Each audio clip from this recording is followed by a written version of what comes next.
KaraokeBooks. Emma. Written by Jane Austen. Audiobook. Chapter 26. Frank Churchill came back again, and if he kept his father's dinner waiting, it was not known at Hartfield.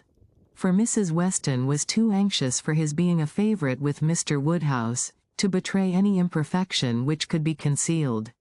He came back, had had his hair cut, and laughed at himself with a very good grace, but without seeming really at all ashamed of what he had done. He had no reason to wish his hair longer, to conceal any confusion of face, no reason to wish the money unspent, to improve his spirits. He was quite as undaunted and as lively as ever, and, after seeing him, Emma thus moralized to herself. I do not know whether it ought to be so, but certainly silly things do cease to be silly if they are done by sensible people in an impudent way. Wickedness is always wickedness, but folly is not always folly. It depends upon the character of those who handle it. Mr. Knightley, he is not a trifling, silly young man. If he were, he would have done this differently. He would either have gloried in the achievement or been ashamed of it. There would have been either the ostentation of a coxcomb, or the evasions of a mind too weak to defend its own vanities. No, I am perfectly sure that he is not trifling or silly. With Tuesday came the agreeable prospect of seeing him again, and for a longer time than hitherto, of judging of his general manners, and by inference, of the meaning of his manners towards herself, of guessing how soon it might be necessary for her to throw coldness into her air, and of fancying what the observations of all those might be, who were now seeing them together for the first time. She meant to be very happy, in spite of the scene being laid at Mr. Cole's, and without being able to forget that among the failings of Mr. Elton, even in the days of his favour, none had disturbed her more than his propensity to dine with Mr. Cole. Her father's comfort was amply secured, Mrs. Bates as well as Mrs. Goddard being able to come, and her last pleasing duty, before she left the house, was to pay her respects to them as they sat together after dinner, and while her father was fondly noticing the beauty of her dress, to make the two ladies all the amends in her power, by helping them to large slices of cake and full glasses of wine, for whatever unwilling self-denial his care of their constitution might have obliged them to practice during the meal. She had provided a plentiful dinner for them. She wished she could know that they had been allowed to eat it. She followed another carriage to Mr. Cole's door, and was pleased to see that it was Mr. Knightley's, for Mr. Knightley, keeping no horses, having little spare money and a great deal of health, activity, and independence, was too apt, in Emma's opinion, to get about as he could, and not use his carriage so often as became the owner of Donwell Abbey. She had an opportunity now of speaking her approbation while warm from her heart, for he stopped to hand her out. "This is coming as you should do," said she, "like a gentleman. I am quite glad to see you." He thanked her, observing, "How lucky that we should arrive at the same moment. For, if we had met first in the drawing-room, I doubt whether you would have discerned me to be more of a gentleman than usual. You might not have distinguished how I came, by my look or manner." "Yes, I should, I am sure I should. There is always a look of consciousness or bustle when people come in a way which they know to be beneath them. You think you carry it off very well, I dare say, but with you it is a sort of bravado, an air of affected unconcern. I always observe it whenever I meet you under those circumstances. Now you have nothing to try for. You are not afraid of being supposed ashamed. You are not striving to look taller than anybody else. Now I shall really be very happy to walk into the same room with you." "Nonsensical girl," was his reply, but not at all in anger. Emma had as much reason to be satisfied with the rest of the party as with Mr. Knightley. She was received with a cordial respect which could not but please, and given all the consequence she could wish for. When the Westons arrived, the kindest looks of love, the strongest of admiration were for her, from both husband and wife. The son approached her with a cheerful eagerness which marked her as his peculiar object, and at dinner she found him seated by her, and, as she firmly believed, not without some dexterity on his side. The party was rather large, as it included one other family, a proper unobjectionable country family, whom the Coles had the advantage of naming among their acquaintance, and the male part of Mr. Cox's family, the lawyer of Highbury. The less worthy females were to come in the evening, with Miss Bates, Miss Fairfax, and Miss Smith, but already, at dinner, they were too numerous for any subject of conversation to be general, and, while politics and Mr. Elton were talked over, Emma could fairly surrender all her attention to the pleasantness of her neighbour. The first remote sound to which she felt herself obliged to attend was the name of Jane Fairfax. Mrs. Cole seemed to be relating something of her that was expected to be very interesting. She listened, and found it well worth listening to. That very dear part of Emma, her fancy, received an amusing supply. Mrs. Cole was telling that she had been calling on Miss Bates, and as soon as she entered the room had been struck by the sight of a pianoforte, a very elegant-looking instrument, not a grand, but a large-sized square pianoforte, and the substance of the story, the end of all the dialogue which ensued of surprise, and inquiry, and congratulations on her side, and explanations on Miss Bates's, was, that this pianoforte had arrived from Broadwood's the day before, to the great astonishment of both aunt and niece, entirely unexpected, that at first, by Miss Bates's account, Jane herself was quite at a loss, quite bewildered to think who could possibly have ordered it, but now, they were both perfectly satisfied that it could be from only one quarter. Of course it must be from Colonel Campbell. One can suppose nothing else, added Mrs. Cole, and I was only surprised that there could ever have been a doubt. But Jane, it seems, had a letter from them very lately, and not a word was said about it. She knows their ways best, but I should not consider their silence as any reason for their not meaning to make the present. They might choose to surprise her. Mrs. Cole had many to agree with her. Everybody who spoke on the subject was equally convinced that it must come from Colonel Campbell, and equally rejoiced that such a present had been made, and there were enough ready to speak to allow Emma to think her own way, and still listen to Mrs. Cole. I declare, I do not know when I have heard anything that has given me more satisfaction. It always has quite hurt me that Jane Fairfax, who plays so delightfully, should not have an instrument. It seemed quite a shame, especially considering how many houses there are where fine instruments are absolutely thrown away. This is like giving ourselves a slap, to be sure.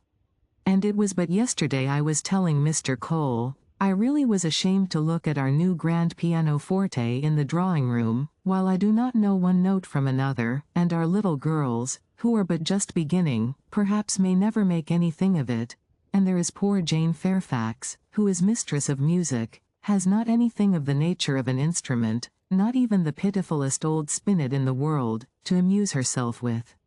I was saying this to Mr. Cole but yesterday, and he quite agreed with me, only he is so particularly fond of music that he could not help indulging himself in the purchase, hoping that some of our good neighbors might be so obliging occasionally to put it to a better use than we can. And that really is the reason why the instrument was bought, or else I am sure we ought to be ashamed of it. We are in great hopes that Miss Woodhouse may be prevailed with to try it this evening. Miss Woodhouse made the proper acquiescence, and finding that nothing more was to be entrapped from any communication of Mrs. Cole's, turned to Frank Churchill. "Why do you smile?" said she. "Nay, why do you?" "Me? I suppose I smile for pleasure at Colonel Campbell's being so rich and so liberal. It is a handsome present. Very. I rather wonder that it was never made before. Perhaps Miss Fairfax has never been staying here so long before. Or that he did not give her the use of their own instrument, which must now be shut up in London, untouched by anybody. That is a grand pianoforte, and he might think it too large for Mrs. Bates's house. You may say what you choose, but your countenance testifies that your thoughts on this subject are very much like mine. I do not know. I rather believe you are giving me more credit for acuteness than I deserve. I smile because you smile, and shall probably suspect whatever I find you suspect, but at present I do not see what there is to question. If Colonel Campbell is not the person, who can be? What do you say to Mrs. Dixon? Mrs. Dixon. Very true indeed. I had not thought of Mrs. Dixon. She must know as well as her father how acceptable an instrument would be, and perhaps the mode of it, the mystery, the surprise, is more like a young woman's scheme than an elderly man's. It is Mrs. Dixon, I dare say.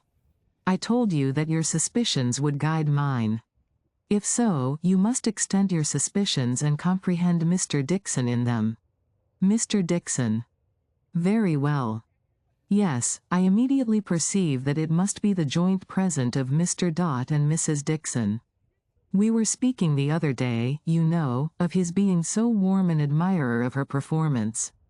Yes, and what you told me on that head confirmed an idea which I had entertained before.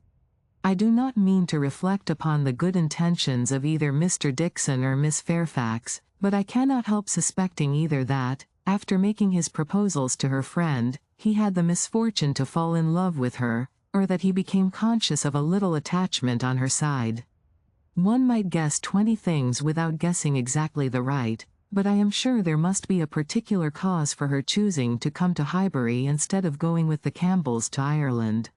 Here, she must be leading a life of privation and penance, there it would have been all enjoyment. As to the pretense of trying her native air, I look upon that as a mere excuse.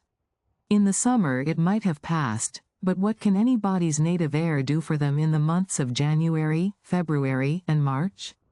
Good fires and carriages would be much more to the purpose in most cases of delicate health, and I dare say in hers. I do not require you to adopt all my suspicions, though you make so noble a profession of doing it, but I honestly tell you what they are. And, upon my word, they have an air of great probability. Mr. Dixon's preference of her music to her friends, I can answer for being very decided. And then, he saved her life. Did you ever hear of that? A water party, and by some accident she was falling overboard. He caught her. He did. I was there, one of the party. Were you really? Well. But you observed nothing of course, for it seems to be a new idea to you. If I had been there, I think I should have made some discoveries. I dare say you would, but simple I, saw nothing but the fact that Miss Fairfax was nearly dashed from the vessel and that Mr. Dixon caught her. It was the work of a moment. And though the consequent shock and alarm was very great and much more durable, indeed I believe it was half an hour before any of us were comfortable again, yet that was too general a sensation for anything of peculiar anxiety to be observable. I do not mean to say, however, that you might not have made discoveries. The conversation was here interrupted. They were called on to share in the awkwardness of a rather long interval between the courses, and obliged to be as formal and as orderly as the others. But when the table was again safely covered, when every corner dish was placed exactly right, and occupation and ease were generally restored, Emma said, "The arrival of this pianoforte is decisive with me. I wanted to know a little more, and this tells me quite enough. Depend upon it, we shall soon hear that it is a present from Mr. Dot and Mrs. Dixon. And if the Dixons should absolutely deny all knowledge of it, we must conclude it to come from the Campbells. No, I am sure it is not from the Campbells. Miss Fairfax knows it is not from the Campbells, or they would have been guessed at first. She would not have been puzzled, had she dared fix on them. I may not have convinced you perhaps, but I am perfectly convinced myself that Mr. Dixon is a principal in the business. Indeed, you injure me if you suppose me unconvinced. Your reasonings carry my judgment along with them entirely. At first, while I supposed you satisfied that Colonel Campbell was the giver, I saw it only as paternal kindness, and thought it the most natural thing in the world.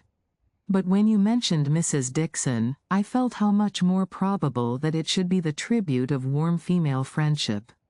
And now I can see it in no other light than as an offering of love. There was no occasion to press the matter farther. The conviction seemed real, he looked as if he felt it. She said no more, other subjects took their turn, and the rest of the dinner passed away, the dessert succeeded, the children came in, and were talked to and admired amid the usual rate of conversation. A few clever things said, a few downright silly, but by much the larger proportion neither the one nor the other, nothing worse than everyday remarks, dull repetitions, old news, and heavy jokes. The ladies had not been long in the drawing-room before the other ladies, in their different divisions, arrived. Emma watched the entrée of her own particular little friend, and if she could not exult in her dignity and grace, she could not only love the blooming sweetness and the artless manner, but could most heartily rejoice in that light, cheerful, unsentimental disposition which allowed her so many alleviations of pleasure, in the midst of the pangs of disappointed affection. There she sat, and who would have guessed how many tears she had been lately shedding? To be in company, nicely dressed herself and seeing others nicely dressed, to sit and smile and look pretty, and say nothing, was enough for the happiness of the present hour. Jane Fairfax did look and move superior, but Emma suspected she might have been glad to change feelings with Harriet, very glad to have purchased the mortification of having loved, yes, of having loved even Mr. Elton in vain, by the surrender of all the dangerous pleasure of knowing herself beloved by the husband of her friend. In so large a party it was not necessary that Emma should approach her. She did not wish to speak of the pianoforte, she felt too much in the secret herself, to think the appearance of curiosity or interest fair, and therefore purposely kept at a distance. But by the others, the subject was almost immediately introduced, and she saw the blush of consciousness with which congratulations were received, the blush of guilt which accompanied the name of "my excellent friend Colonel Campbell." Mrs. Weston, kind-hearted and musical, was particularly interested by the circumstance, and Emma could not help being amused at her perseverance in dwelling on the subject. And having so much to ask and to say as to tone, touch, and pedal, totally unsuspicious of that wish of saying as little about it as possible, which she plainly read in the fair heroine's countenance. They were soon joined by some of the gentlemen, and the very first of the early was Frank Churchill. In he walked, the first and the handsomest, and after paying his compliments en passant to Miss Bates and her niece, made his way directly to the opposite side of the circle, where sat Miss Woodhouse, and till he could find a seat by her, would not sit at all. Emma divined what every body present must be thinking. She was his object, and every body must perceive it. She introduced him to her friend, Miss Smith, and, at convenient moments afterwards, heard what each thought of the other. He had never seen so lovely a face, and was delighted with her naivete.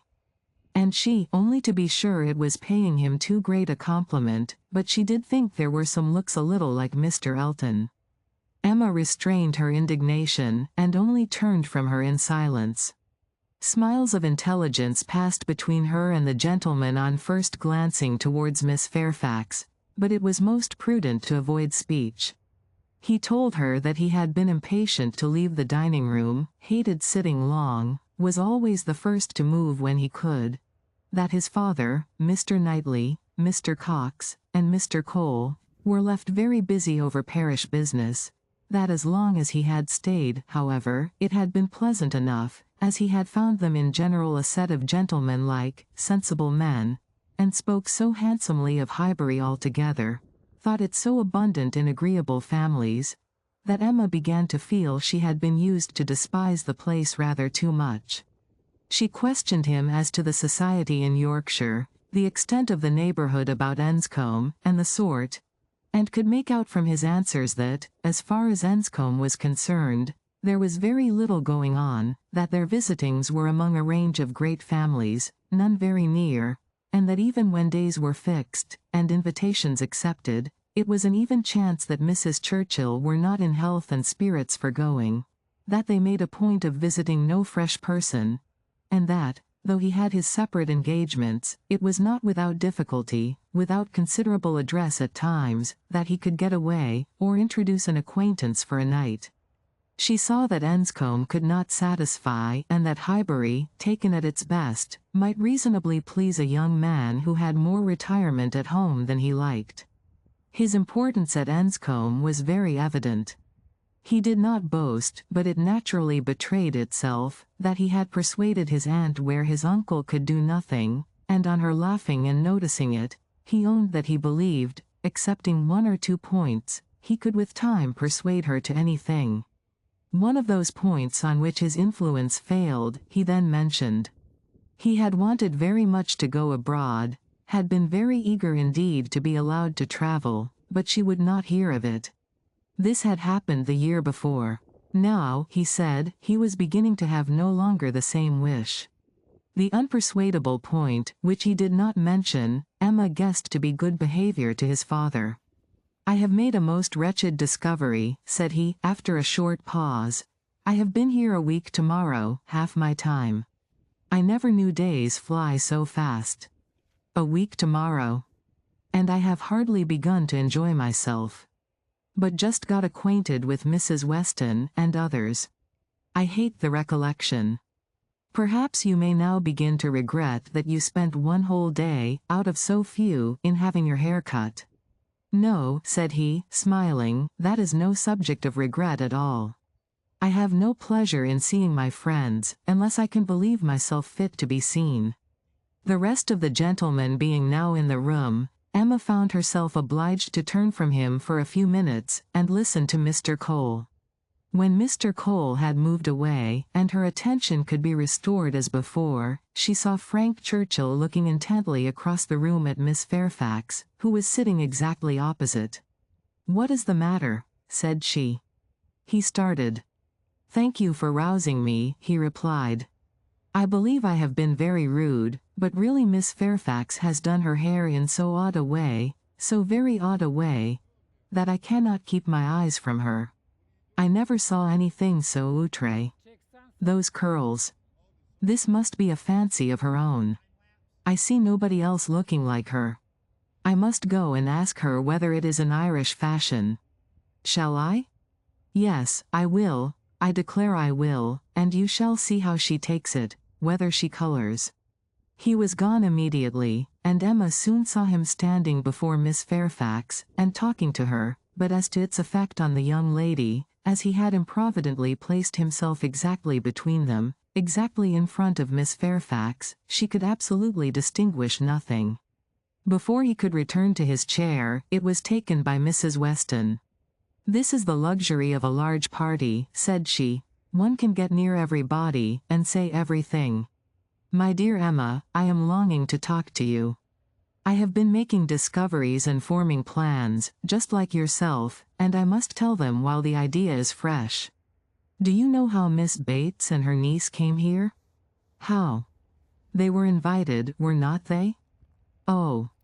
Yes, but how they were conveyed hither? The manner of their coming? They walked, I conclude. How else could they come? Very true. Well, a little while ago it occurred to me how very sad it would be to have Jane Fairfax walking home again, late at night, and cold as the nights are now.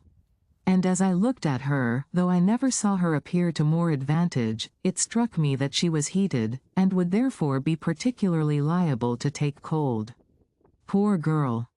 I could not bear the idea of it, so, as soon as Mr. Weston came into the room, and I could get at him, I spoke to him about the carriage. You may guess how readily he came into my wishes, and having his approbation, I made my way directly to Miss Bates, to assure her that the carriage would be at her service before it took us home, for I thought it would be making her comfortable at once. Good soul! She was as grateful as possible, you may be sure. Nobody was ever so fortunate as herself. But with many, many thanks, there was no occasion to trouble us, for Mr. Knightley's carriage had brought, and was to take them home again. I was quite surprised, very glad, I am sure, but really quite surprised. Such a very kind attention, and so thoughtful an attention. The sort of thing that so few men would think of. And, in short, from knowing his usual ways, I am very much inclined to think that it was for their accommodation the carriage was used at all. I do suspect he would not have had a pair of horses for himself, and that it was only as an excuse for assisting them. Very likely, said Emma, nothing more likely. I know no man more likely than Mr. Knightley to do the sort of thing, to do anything really good-natured, useful, considerate, or benevolent. He is not a gallant man, but he is a very humane one, and this, considering Jane Fairfax's ill health, would appear a case of humanity to him, and for an act of unostentatious kindness, there is nobody whom I would fix on more than on Mr. Knightley. I know he had horses today, for we arrived together, and I laughed at him about it, but he said not a word that could betray. Well, said Mrs. Weston, smiling, you give him credit for more simple, disinterested benevolence in this instance than I do. For while Miss Bates was speaking, a suspicion darted into my head, and I have never been able to get it out again. The more I think of it, the more probable it appears. In short, I have made a match between Mr. Knightley and Jane Fairfax. See the consequence of keeping you company. What do you say to it? Mr. Knightley and Jane Fairfax, exclaimed Emma. Dear Mrs. Weston, how could you think of such a thing? Mr. Knightley. Mr. Knightley must not marry. You would not have little Henry cut out from Donwell? Oh. No, no, Henry must have Donwell. I cannot at all consent to Mr. Knightley's marrying, and I am sure it is not at all likely. I am amazed that you should think of such a thing. My dear Emma, I have told you what led me to think of it. I do not want the match, I do not want to injure dear little Henry, but the idea has been given me by circumstances, and if Mr. Knightley really wished to marry, you would not have him refrain on Henry's account, a boy of 6 years old, who knows nothing of the matter. Yes, I would. I could not bear to have Henry supplanted. Mr. Knightley marry. No, I have never had such an idea, and I cannot adopt it now. And Jane Fairfax, too, of all women. Nay, she has always been a first favourite with him, as you very well know. But the imprudence of such a match. I am not speaking of its prudence, merely its probability. I see no probability in it, unless you have any better foundation than what you mention. His good nature, his humanity, as I tell you, would be quite enough to account for the horses. He has a great regard for the Bateses, you know, independent of Jane Fairfax, and is always glad to show them attention. My dear Mrs. Weston, do not take to matchmaking. You do it very ill. Jane Fairfax, mistress of the Abbey. Oh. No, no, every feeling revolts. For his own sake, I would not have him do so mad a thing. Imprudent, if you please, but not mad. Excepting inequality of fortune, and perhaps a little disparity of age, I can see nothing unsuitable. But Mr. Knightley does not want to marry. I am sure he has not the least idea of it. Do not put it into his head. Why should he marry?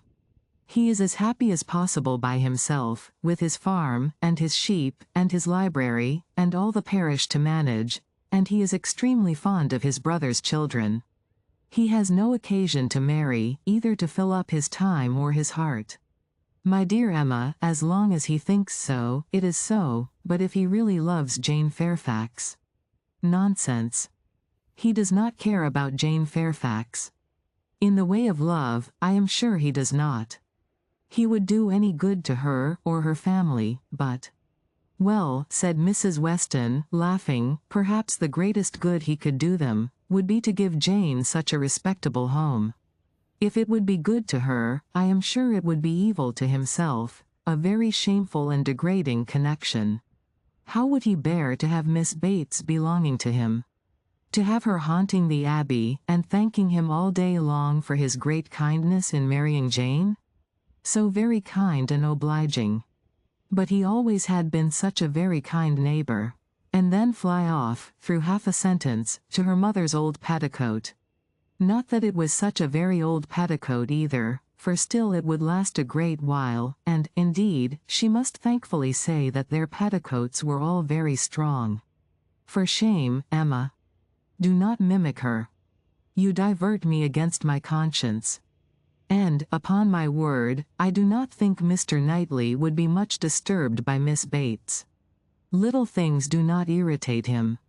She might talk on, and if he wanted to say anything himself, he would only talk louder and drown her voice. But the question is not whether it would be a bad connection for him, but whether he wishes it, and I think he does. I have heard him speak, and so must you, so very highly of Jane Fairfax. The interest he takes in her, his anxiety about her health, his concern that she should have no happier prospect. I have heard him express himself so warmly on those points. Such an admirer of her performance on the pianoforte and of her voice. I have heard him say that he could listen to her forever. Oh! And I had almost forgotten one idea that occurred to me, this pianoforte that has been sent here by somebody. Though we have all been so well satisfied to consider it a present from the Campbells, may it not be from Mr. Knightley? I cannot help suspecting him. I think he is just the person to do it, even without being in love. Then it can be no argument to prove that he is in love. But I do not think it is at all a likely thing for him to do. Mr. Knightley does nothing mysteriously. I have heard him lamenting her having no instrument repeatedly, oftener than I should suppose such a circumstance would, in the common course of things, occur to him. Very well, and if he had intended to give her one, he would have told her so. There might be scruples of delicacy, my dear Emma. I have a very strong notion that it comes from him.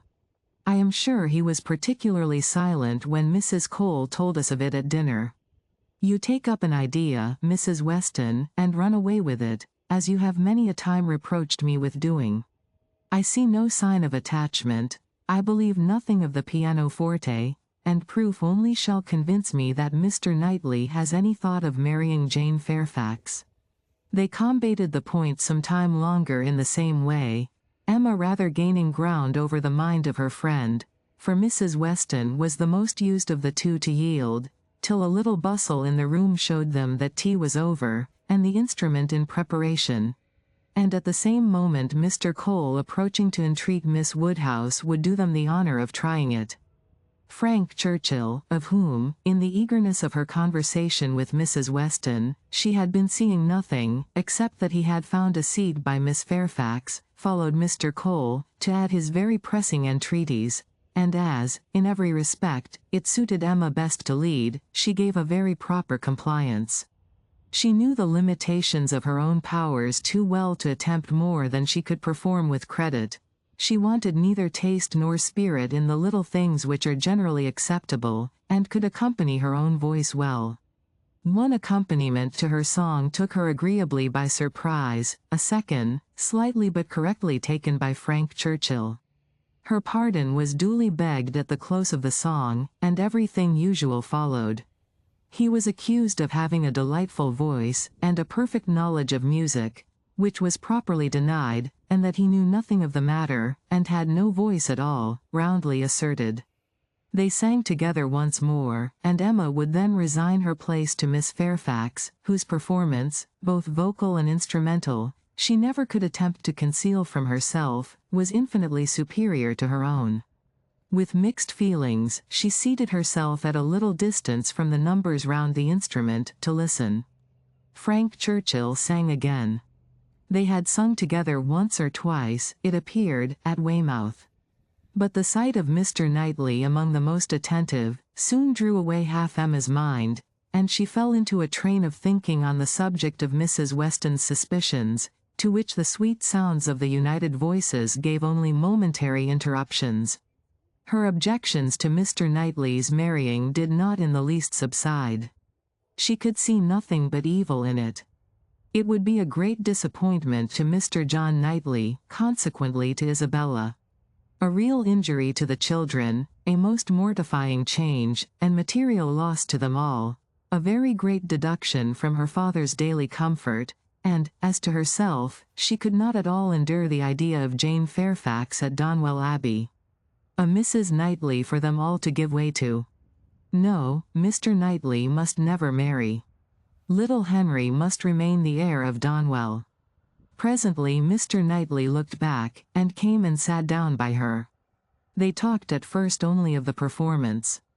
His admiration was certainly very warm, yet she thought, but for Mrs. Weston, it would not have struck her. As a sort of touchstone, however, she began to speak of his kindness in conveying the aunt and niece, and though his answer was in the spirit of cutting the matter short, she believed it to indicate only his disinclination to dwell on any kindness of his own. "I often feel concern," said she, "that I dare not make our carriage more useful on such occasions. It is not that I am without the wish, but you know how impossible my father would deem it that James should put to for such a purpose." "Quite out of the question, quite out of the question," he replied, "but you must often wish it, I am sure." And he smiled with such seeming pleasure at the conviction, that she must proceed another step. "This present from the Campbells," said she, "this pianoforte is very kindly given."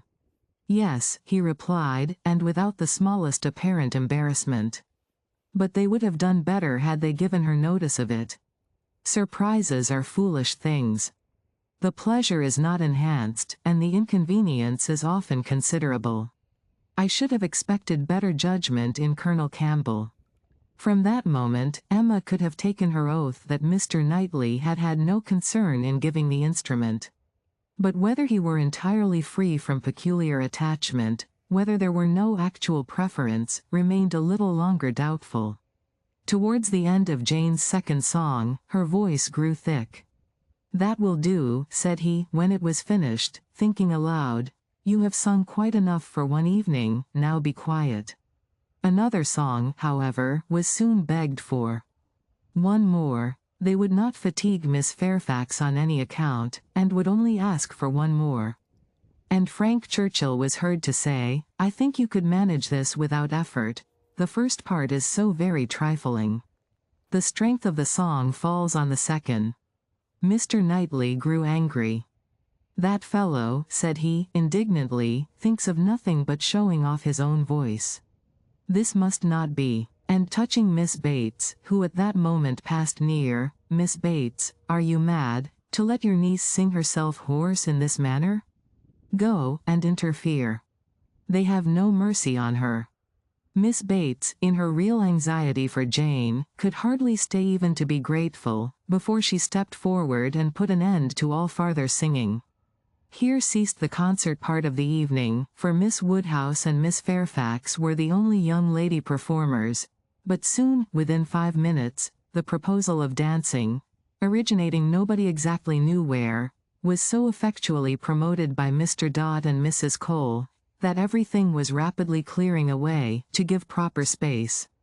Mrs. Weston, capital in her country dances, was seated, and beginning an irresistible waltz, and Frank Churchill, coming up with most becoming gallantry to Emma, had secured her hand, and led her up to the top.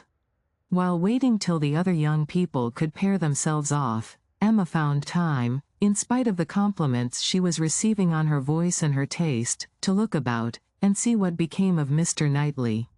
This would be a trial. He was no dancer in general. If he were to be very alert in engaging Jane Fairfax now, it might augur something. There was no immediate appearance. No, he was talking to Mrs. Cole. He was looking on unconcerned. Jane was asked by somebody else, and he was still talking to Mrs. Cole. Emma had no longer an alarm for Henry. His interest was yet safe, and she led off the dance with genuine spirit and enjoyment. Not more than 5 couple could be mustered, but the rarity and the suddenness of it made it very delightful, and she found herself well matched in a partner. They were a couple worth looking at. 2 dances, unfortunately, were all that could be allowed. It was growing late, and Miss Bates became anxious to get home, on her mother's account. After some attempts, therefore, to be permitted to begin again, they were obliged to thank Mrs. Weston, look sorrowful, and have done. "Perhaps it is as well," said Frank Churchill, as he attended Emma to her carriage. "I must have asked Miss Fairfax, and her languid dancing would not have agreed with me, after yours." If you liked what you heard, please subscribe to the channel.